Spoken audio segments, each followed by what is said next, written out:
प्रभु की सेवा करने वाले एक दास की, जिसका नाम था जॉर्ज फर्डिनेंड म्यूलर। उसके पिताजी एक लॉयर थे, बहुत पढ़े लिखे।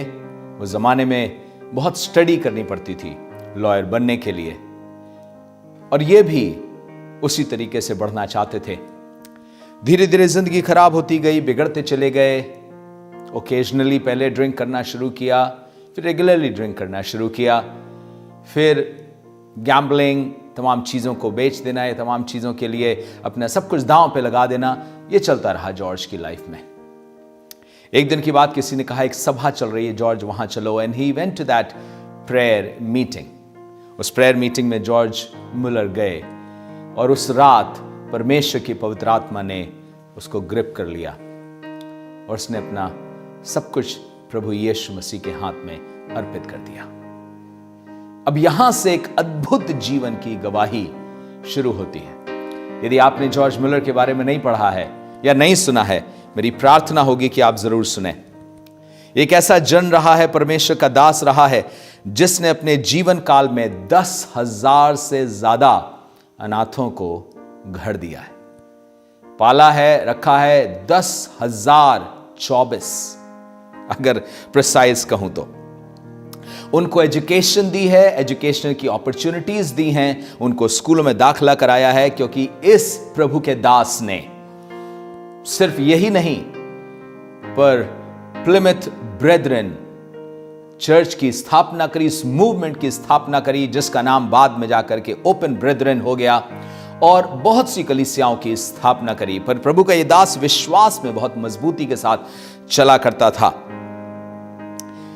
लोगों ने इसके बारे में, जब ये अनाथों की सेवा करता था, और उस जमाने की बात है जब अनाथ लोगों को छोड़ दिया जाता था, वो सड़कों पर रहा करते थे, या पुअर हाउसेस में उनको खाना खिला करके उनको टिका दिया जाता था, जहां कोई देखने वाला नहीं, चिंता करने वाला नहीं है। वहां इसके मन में एक दिन परमेश्वर ने, जब ये बदल गया और सेवा करने लगा, तो परमेश्वर ने डाला कि तुम्हें इन बच्चों की सेवा करनी है, तुम्हें इनकी चिंता करनी है, और तुम्हें उनके लिए घर बनाना है, एक ऐसा घर जहां शिक्षा भी दे सको, उनके जीवन को अच्छा बना सको। प्रभु के इस दास ने इंग्लैंड में 117 स्कूलों की स्थापना करी। और मजे की बात यह है, आज भी बहुत से स्कूल और बहुत से अनाथ बच्चों का लालन पोषण इस संस्था के द्वारा, जो प्रभु के इस दास ने 1830 के आसपास शुरू किया था, आज तक वो कार्यरत है। वाह! कुछ सुनना चाहते हैं इसके विषय में, कुछ अद्भुत बातें आपके बीच में रखना चाहता हूं। एक दिन प्रभु ने इसे बताया कि मैं सारी जरूरतों का पूरा करने वाला परमेश्वर हूं, तो ये मनुष्य की तरफ देखने की आवश्यकता नहीं है। इसने एक अजीब सा निर्णय किया, और वो निर्णय कुछ ये था कि अब अपनी सेवाओं के लिए मैं मनुष्यों से कुछ भी नहीं बोलूंगा, और पैसे के लिए किसी से कोई भी मांग नहीं करूंगा। मैं ये तो नहीं कह रहा कि पैसे के लिए बोलना, किसी से अपनी जरूरतों को बोलना पाप है, पर प्रभु के इस दास ने निर्णय किया कि वो परमेश्वर जो मेरे हृदय को बदल सकता है, वो मनुष्यों के हृदय को अपने आप बदलेगा। मैं उसको पुकारूंगा और वो हृदयों को बदलेगा, और वे मेरी सहायता कर सकेंगे सेवा के लिए, और परमेश्वर ही अपने स्वर्गीय भंडार से ऐसा काम करेगा। उसने अपनी कलीसिया से कहा, अब मैं सैलरी नहीं लेना चाहता। उसने सैलरी लेनी बंद कर दी। 1830 की बात है।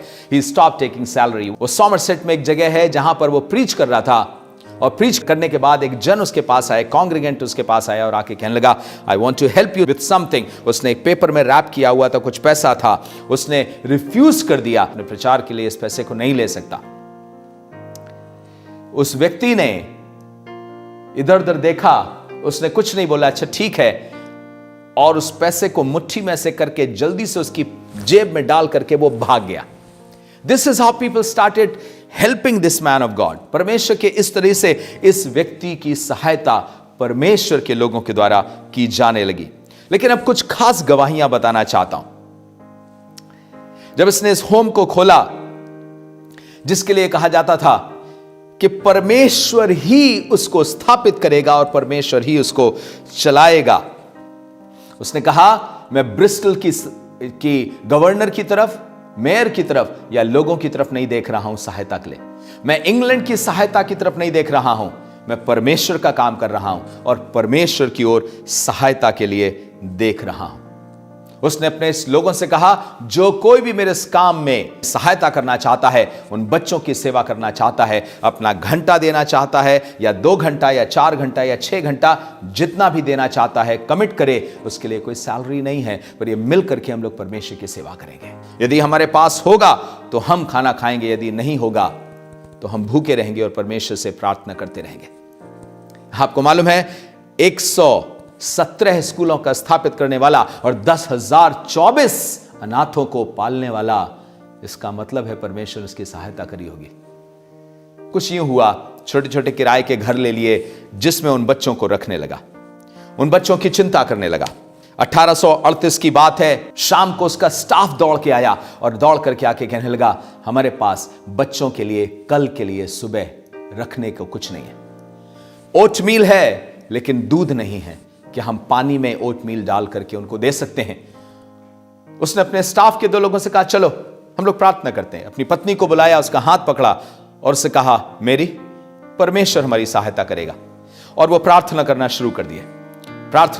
लंबी प्रार्थना के बाद उसने अपने सब सहायकों से कहा, परमेश्वर उपाय करेगा, द्वार खोलेगा। अपने अपने काम पे चले गए, लेकिन कोई सहायता नहीं आई।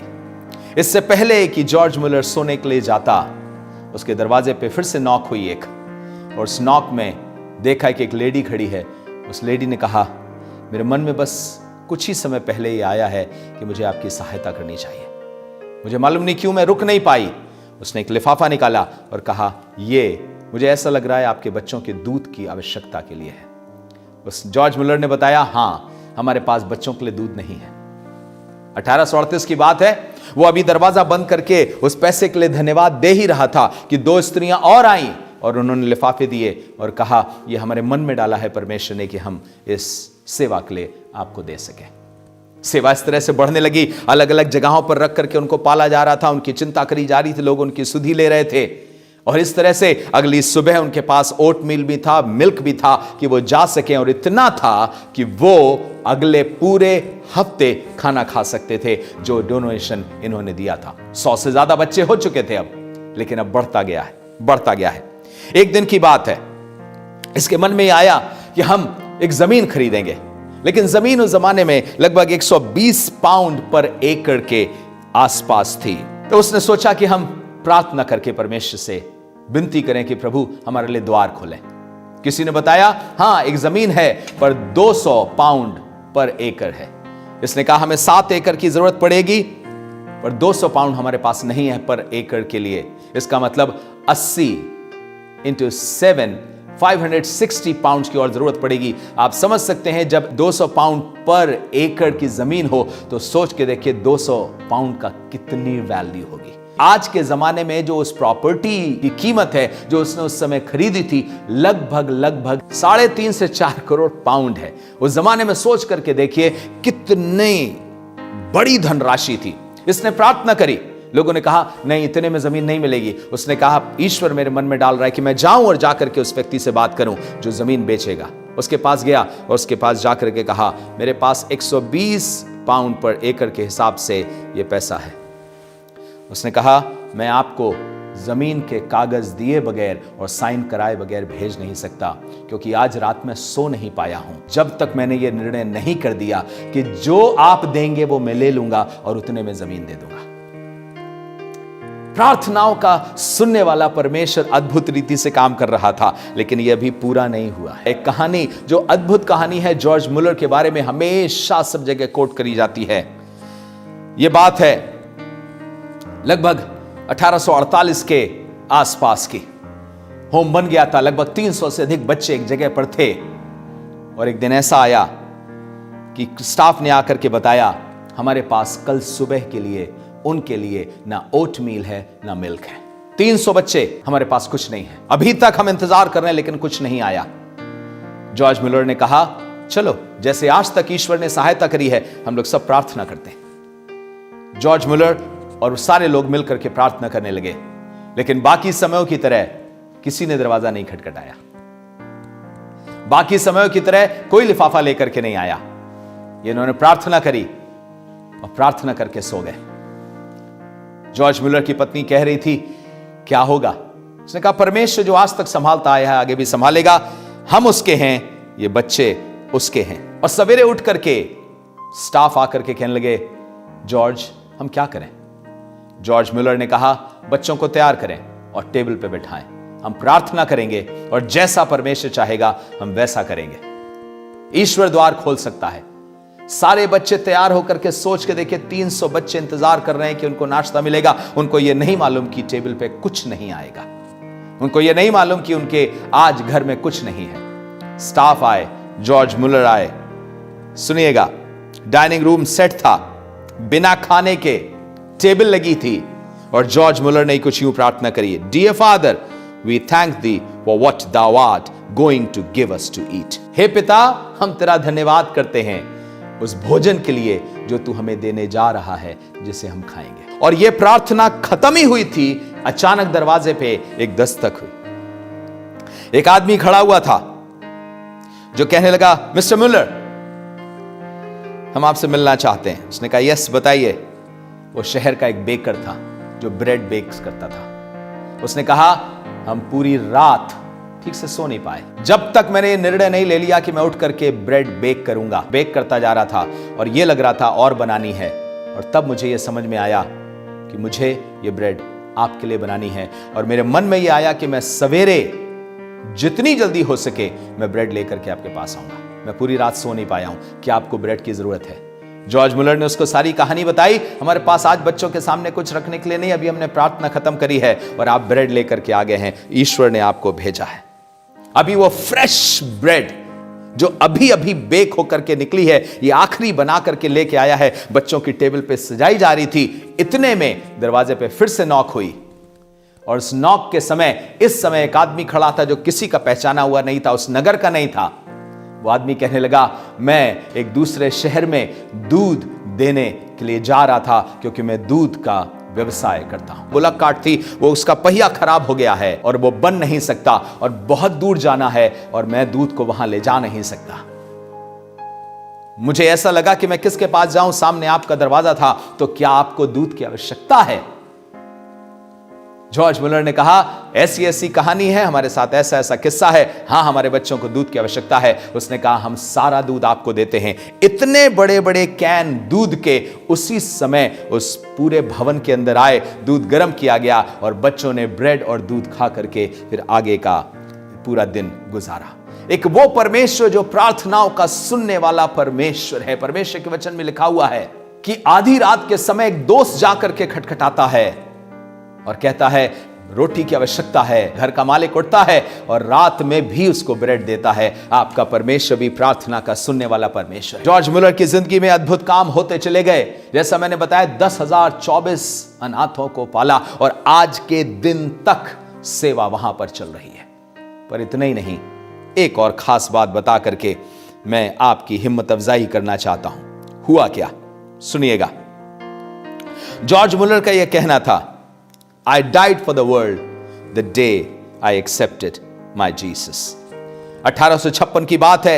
एक जवान आयरिश मैन जिसका नाम जेम्स मैककिल्किन था, वो जॉर्ज मुलर की स्टोरी पढ़ रहा था। मेरी प्रार्थना है कि जब आप जॉर्ज मुलर की स्टोरी को सुन रहे हैं तो आपके अंदर भी प्रार्थना का जज्बा और भाव और विश्वास जागे। इसने जब जॉर्ज मुलर की प्रार्थना की कहानियों को सुना कि कैसे उस हर चीज में प्रार्थना करता था और किसी से कभी अपनी आवश्यकता के लिए नहीं बोलता था, और उसने एक बहुत बड़ी सेवा को अंजाम दिया। जब वो ये पढ़ रहा था जेम्स, तब उसके मन में एक बात आई, see what mister Muller obtains simply by prayer. कि देखो मिस्टर मुलर ने सिर्फ प्रार्थना के द्वारा क्या हासिल किया है। उसने सोचा कि मैं अपने दोस्तों के साथ मिलकर के प्रार्थना की सभा चलाऊंगा। उसने सारे दोस्तों को इकट्ठा किया और कहा चलो हम लोग प्रार्थना की सभा चलाएंगे। बैलीमीना नाम की एक जगह पर उन्होंने प्रार्थना करनी शुरू करी। धीरे धीरे प्रार्थना के लिए लोग जागृत होने लगे और प्रार्थना के लिए लोग आने लगे, बढ़ने लगे। 100, 125, 200 ऐसे लोग बढ़ने लगे और प्रार्थनाएं बढ़ने लगी। सड़कों पे पश्चाताप होने लगा क्योंकि किसी ने एक कहानी सुनी थी जॉर्ज मुलर की प्रार्थनाओं को। देखो परमेश्वर ने कैसे जवाब दिया है। इतना ही खत्म नहीं हो गया। उन्हीं सभाओं में एक जन थे जिनका नाम था हेनरी मूरहाउस।